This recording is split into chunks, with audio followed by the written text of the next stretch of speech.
I found a wayward text on her phone, and I put all of the pieces together. She's been acting weird since last summer, and now I know why. Making up excuses to be gone after 7 to 8 p.m., needing to return a library book, needed to go grocery shopping and take 2 hours, being at the gym from 8 p.m. to 11 p.m. No one works out for that long, going over her parents' house, etc. There's probably more that I'm forgetting. It wasn't just at night either. Anyways, she actually admitted some things to me. She had sex with someone that I don't know named R. Don't know his full name. Claims it happened once.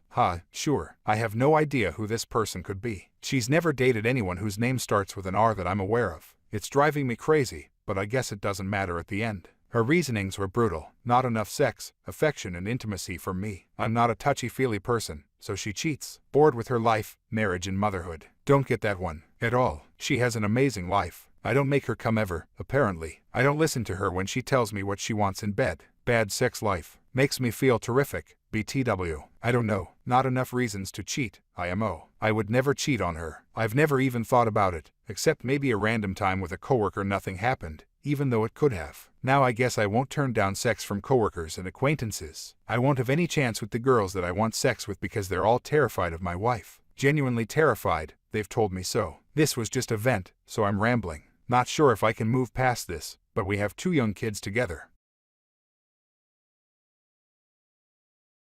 The cost of my infidelity. I am a mess who lost my everything for cheating on my husband. At the suggestion of my therapist, I've decided to write out and share what has transpired in my life over the last year. To get this to make any coherent sense took lots of edits and couple of rewrites. I used to be a fairly talented writer, but I fell out of practice years ago. This forum was recommended to me by a friend as a method of confession, penance, and a warning to share with others. I did something truly horrible for which the consequences were beyond even the worst thing I could have ever imagined. I am sharing this with the full knowledge many will despise me for what I did and the events that took place because of my betrayal. Reading my own words is revolting because I know in a very real sense what I did is unforgivable. I understand far too well how needlessly tragic the events that transpired truly were. My hope is simply that my story can be shared with anyone, in any relationship, and perhaps some future betrayal won't happen. More specifically, I hope someone who is currently cheating on their significant other or even thinking about it might read this and it makes them pause. Many might think my example of what can go wrong being unfaithful is an extreme rarity that seldom occurs. I've been told by people far more knowledgeable than I am that my situation is sadly far from unique, but I'm willing to take the hate I will receive by sharing this, if it keeps even one person from breaking the heart of someone they love. I am a 28-year-old female, and I was married to a wonderful man I will call William. 8 months ago, my husband confronted me with proof I had been both emotionally and physically unfaithful. A few days after he confronted me about my infidelity, my husband committed suicide. I realized just typing those words out has caused people I don't even know, to hate me. I couldn't believe I had the capability to do something that evil to harm someone I'd loved since we were children. But I did it. If you'd asked either me or William if either of us would ever be unfaithful, we both would have laughed. But to my own shock and surprise, I allowed myself to lose focus and strayed. I knew it would destroy him if he ever found out. But I took the heart of the man I loved and crushed it so cruelly he couldn't endure the pain of this life anymore. Those of you thinking right now that I don't deserve to be breathing, I agree with you. I agree with you so much I've attempted on 2 occasions to make that a reality. I'm assured there is a reason I'm still here. For the moment I've convinced myself that the longer I live, the more I suffer, and I don't deserve the mercy of a suicide if we're being honest. William and I grew up together. I can remember my very early youth, and at no time in my memory did I not know William. We were in the same Sunday school classes, public school classes, and our families had been friends long before he and I ever came along. He could always make me laugh. Kids can be mean, but William never was. I realized I thought he was cute in 6th grade. It wasn't an official crush until high school. William and I had been our one and only loves from early high school all the way through college together. We were best friends and cherished each other so much. After graduation, we took a year to get good stable jobs near our families and decided to get married. We took vacations together. We made love at any moment we got the chance. We were ravenous for each other. The only time sex was of the table was during that time of the month. But we'd make love for hours. Beautiful moments of passion. And I threw it all away for something tawdry, cheap, and worthless. We were planning to have children. We knew their names. We were both virgins. He was my first everything and I was his first everything. Part of me wishes I could say I had a drunken one-night stand, tried to keep that from my husband, but he found out. No, physically involved with a man who was inferior to my husband in every way, shape, and form. I didn't even consider the possibility that a friendship with another man could lead to an attachment forming. My husband and I had a strong marriage. As foolish as that sounds to say now, we really did. My husband was the epitome of strength. I was the one who was weak. Though before this, I considered myself a strong woman. It's just that no one ever told me that while our relationship was so very strong, no relationship is bulletproof. There is not a day that goes by that I don't wish someone had walked up and shot me the minute before anything I did became secretive. It is an indisputable fact the world would be a far better place with my husband here and alive instead of me. There is no rationalizing away truth like that. I had so many chances to stop it before anything happened, and I had absolutely no reason to allow anything to happen. After a brief and heated conversation, he walked out, and I never spoke to him again. I tried to contact him in any and every way I could think of. My God, I tried to reach out so many times just to let him know that I am truly sorry, just to know I hate what I did. My texts to him never showed anything but an unread status to me. So, I doubt he read any emails or heard any voicemails either. But everyone said I needed to give him space and time to think. 2 nights after William confronted me, at 3:17 a.m. there was a loud knock at the front door. I turned on the lights. I thought at first it might be someone in a drunken stupor wanting to curse me out or worse. Then there was another loud knock, and I threw on a hoodie before heading to the door. When I opened the door to see 2 policemen, I knew. They could have been there for many things, but I knew in an instant why they were there. Their words telling me that my husband's body had been found due to an apparent suicide destroyed me. I dropped to my knees and wailed a shriek of agony. I tore at my skin and hair as the police tried to calm me down.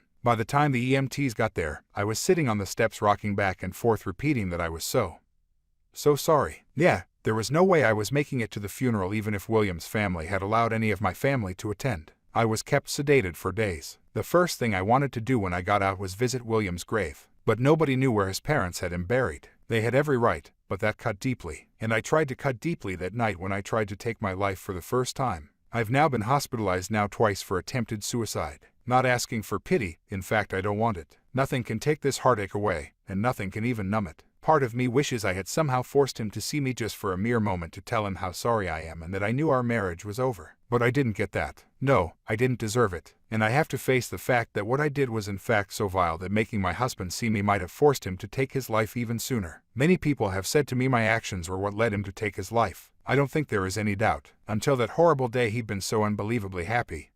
We both had been. He left no suicide note to verify I was his cause of death. But we had been so happy, we loved spending nearly every moment together. To go from that kind of bliss to that kind of grief in such a short span of time ended him. I ended him. My words, actions, and thoughts betrayed us both. Regret doesn't kill you. If it did, I would have died before my husband ever confronted me. When COVID hit, William and I quarantined together. I was fortunate enough to teach for an exclusive private school. The benefactors assured us our salary was paid as long as the need for isolation persisted. William worked from home and made a lot of progress on a project he was placed in charge of. The entire world was worried and afraid. But we had each other, and we so enjoyed making the most of it. Watching movies in bed, feeding each other food, playing like 2 little kids. I am utterly, truly, completely sorry to those that lost a loved one due to that horrible disease. What the world went through was a literal plague upon humanity that caused so much needless death. But my husband and I got closer in those weeks than we ever had before. And our bond had been strong. We joked about how so many people were hating having to spend time with family or God forbid their wife or husband. We simply couldn't get enough of each other. After the first month we had to agree to limit sex to once a day for about a week. Our only argument the entire quarantine was about having to do laundry just to put clean sheets on the bed yet again. And I cheated on that man, which drove him to exit this life due to my evil actions. A man I had such a close bond with. I was an idiot in so many ways. But for me to think because of that bond, no temptation was enough to get me to stray was idiocy. I hate myself in so many ways for so many reasons. But knowing I had it all is the most difficult pill to swallow. My affair was atypical of most in many ways. Some aspects of the relationship and betrayal were slightly less vile. Some were colder and even more evil. The man I had an affair with I will call Paul. I first encountered him in group Zoom meetings during the pandemic. I found him brash and smug with no valid reason to act that way. He was the school's lacrosse coach, and I remember in those Zoom meetings being glad that as an English teacher I would have to interact with him very little. The first time we met face to face we shook hands and had some small talk. There was zero attraction, at least from me toward him, but I didn't sense any lustful attention emulating from him toward me. During that introduction I learned he was engaged, and I told him I was happily married to a man I adored. No sexual tension, nothing even hinting that would ever be a possibility. The school began allowing half the staff in all areas and half the students to attend school for a week while the other half used Zoom. The next week the other half would attend on site and vice versa. That was supposed to assist with social distancing and the students' feelings of isolation. While eating lunch one day before my next class began, I got an email from Paul. He had written out some toasts and jokes for his upcoming wedding and wanted me to edit what he'd written. I was used to being sent writing to edit, so there was nothing I felt important enough to tell William. Coupled with the fact it all pertained to Paul's wedding and I saw no reason to give my husband a boring detail about that day. The email contained a toast to his parents as well as to the parents of the bride. I took what he'd said and added a few phrases to pull at the heartstrings of all who attended. The jokes directed at his brother, the best man, were absolutely hilarious but a little vulgar for my liking at a wedding. I said as much when I sent back his edited speeches. He laughed and said I just don't know his family and that ball busting was a family tradition. That email exchange began several months of corresponding back and forth. But as difficult as it may believe, not until the very end did anything become inappropriate. Not once did anything become flirtatious or sexual. Well, we did talk about sex, but from a purely scientific and psychological point of view. Our sex talks at that point would have made the biggest nymphomania in history drier than the Sahara. There was nothing emotional or physically stimulating to those conversations, and I enjoyed our corresponding due to the fact I was certain there was no temptation on either end. We discussed race, politics, religion, science, sports, all the things people are hesitant to discuss due to differing opinions. Some of the discussions even got heated. I was called a prude more than once due to my opinions about sex. Yes, I proved him wrong, but I wish to God he'd been right. For the longest time all of this took place during work hours. My husband and I had a landline for emergencies, but as soon as we entered the door at home our smartphones were turned off. Paul didn't even have my number to text until I emailed him with a zinger at the end late in the day. He demanded my number to refute what I'd sent. Dozens of other coworkers had my email and I thought nothing of that. I seriously don't think Paul had any interest in pursuing me either, as at the time he was smitten with his fiancée. But about a month before their big day Paul found out his girlfriend had been carrying on an affair with her high school boyfriend for over a year. He was in shock and deeply hurt by the whole situation. I unwittingly became his person to vent to. I don't know where in our string of conversations that things crossed a line, but I began to feel truly sorry for Paul. I truly despise his fiancée for what she'd done. And I saw nothing wrong with that. But after a particularly rough night for him he came to school looking frazzled and I could tell he'd been crying. I gave him a hug and talked to him a bit. He asked if I could stay after school to talk, since I had a couple hours after work each day before William got home. I agreed. In hindsight I realize now what drew me into my conversations with Paul was a different opinion. William and I had discussed most any topic two people could discuss. I knew before his reply what William would say when I asked him a question the vast majority of the time. I guess I wanted a surprise when I talked or verbal conflict. It was stupid, pathetic, and weak, but that is what led to the affair. Things with William were ideal, and we spent every available moment together. I had mentioned a coworker named Paul in passing to William, but as there was truly nothing going on, I didn't expound upon anything and he saw no reason to pry. When Paul started seeing a new woman, I felt no jealousy and honestly only happiness for him. But William had to go out of town to a construction site in Tulsa for 3 weeks. While he was away, we FaceTimed every day and I missed him morning, noon, and night. But with sudden spare time I found myself also texting with Paul just to pass the time. Instead of an occasional hour or two after school, Paul and I often had time to grab a bite to eat and a drink or two before heading to our separate homes. Oddly enough, the thing that led us to become physical was me being a klutz and the school nurse not working that week. I sprained my ankle one day walking up some steps to go get lunch. Since the nurse was not on site, I went to Paul assuming he as a coach had numbing spray or an ace bandage. He was working on my ankle when I happened to notice he had an apparent erection. I was a bit taken aback he was getting aroused in some way, until I realized from his position he could see slightly up my skirt. I have to admit for a moment I found the fact I was turning him on was stimulating in some way. I adjusted myself to see if a slightly better view would get him more worked up. He called me out on it. I laughed and told him he could work out his frustrations with his new girlfriend. Suddenly he kissed me, and I pushed him away. He kissed me again and I didn't. We made out for a few minutes before I realized what I was doing. I hurriedly got out of his classroom and made it down the halls to my classroom. I sat in disbelief of what had just occurred. I didn't plan for it to happen and I was certain Paul didn't either. I didn't know if I should call William and tell him that moment or wait until he got home that night. But when I talked to Paul after classes he apologized, urged me not to bring any conflict into my marriage and remain just friends. I didn't want to give William more to stress about as he was out of town and focused on his job assignment. After talking with William that night about how things were going in Tulsa I decided to wait and tell him when he got home. His company was having some issues with the client having the manpower to keep the project running smoothly. There were things William could not get done due to the delays, which meant he had to spend 2 extra weeks in Tulsa. Paul was there for me to discuss what had happened between us. I couldn't tell any of my women friends. I couldn't rely on any family members as they all rightfully loved William to pieces. I guess random strangers on a site like this would have been the best option had I known about it. But the person I was venting to was the very last person I should have been discussing it with. One Friday after work, Paul and I went to a new restaurant near the school for dinner. We sat at the bar and had a few drinks as I explained how unsettled I felt knowing I had to tell my husband what had happened. He asked me how I thought William would take the news, and I told Paul he might want to call in sick the day after. I told William just in case. He asked if I seriously thought William would beat his ass, and I told him no. But I knew it would mean the end of Paul and I conversing and messaging, and rightfully so. Paul confessed he didn't think he would have made it through his breakup if it hadn't been for me. I assured him I was glad to be of assistance and didn't regret helping him. When the realization our friendship would end sunk in, I think we were both a little depressed. I drank too much, he drank too much, and I ended up back at Paul's apartment doing a lot more than kissing. As soon as it was over, my conscience kicked in. Yes, it should have kicked in long before, but I knew beyond all shadow of any doubt my marriage was over and done with. William and I both had said society has allowed far too many second chances for people that didn't deserve them. Yes, humans do make mistakes. While we both believed anyone who cheated did deserve a second chance, it could never be with the one they betrayed. Life might give them the opportunity to love someone else again, but any opportunities with the cheated spouse was totally undeserved and detrimental to both parties.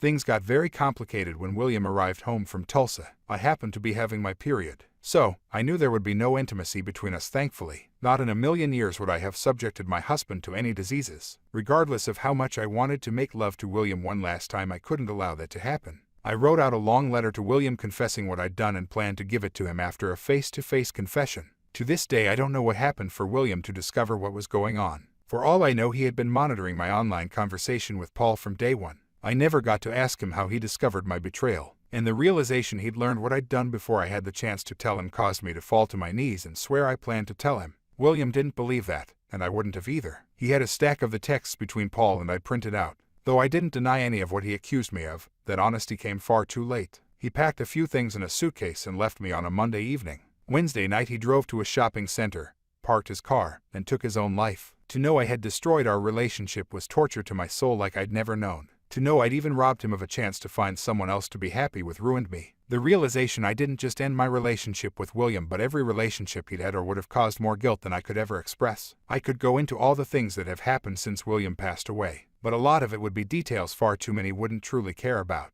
Suffice it to say, his family hates me and my family. My family was disgusted by my actions and continues to be to this day. Their love for me didn't die, but their disappointment and shame toward me will never end, and that's how it should be. No, the results were not anything I intended, but when choices are made that cause pain and suffering, we are still guilty for causing that grief. I see a therapist twice a week to try and work through things. I was introduced to someone through my therapist that is genuinely helping me sort through my feelings. Years ago, she intentionally set a small fire to set off alarms to scare her ex-boyfriend and the girl he'd just started seeing. The fire spread quickly, and what had been intended as a joke caused multiple people to lose their lives. She and I have discussed so many things about her story and mine. Things can never be the way they once were, nor should they be. But if I am to keep living, I need a plan to make what is left of my life as meaningful as possible. So that is basically my story. Anyone who wants to post messages of hate for me and tell me what a wretched person I am, go right ahead. I won't be replying to it. But if it helps you get rid of any rage you have, make me your verbal punching bag. Those with specific questions I will answer as best I can, no matter how much some things may hurt to discuss or admit.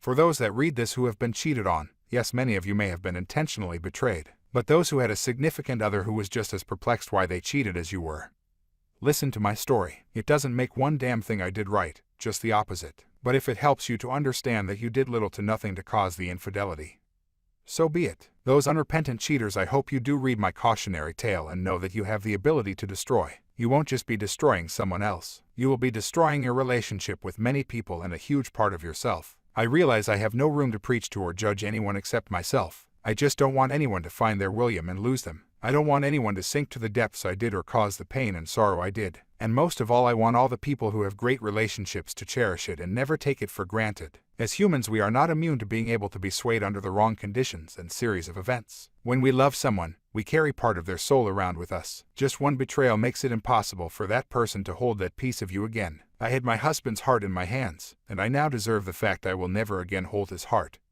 Nor will he ever again hold me. This life has far too much pain without harming the very ones we love, and love is far too precious to risk on anything. Update. This is intended as a final response update. First, someone shared a link to a post asking if William posted it. William didn't have Reddit that I know of, and considering he's been dead a year, I doubt it was him. That was a sad story as well. I truly hope the Opus did not take his own life. For those trying to psychoanalyze me to make some sense out of the things I've done, I appreciate the effort even if it was for your own self-interests. None of the many professionals I have seen so far have a good theory as to why I let things happen. I feel like there should be some valid reason why I did what I did too. I just can't come up with one, and it wouldn't be a valid reason to do what I did if I found one. For those that swear this is fake, I can't fathom a reason anyone would post this for a reason other than to warn and perhaps help. It certainly wasn't a karma grab. I've barely responded, so it wasn't for attention. And it certainly wasn't to lift my spirits because I've rightfully been slammed for my betrayal. Admitting to something horrible is not easy. Imagining it never happened doesn't help me. But you all do you.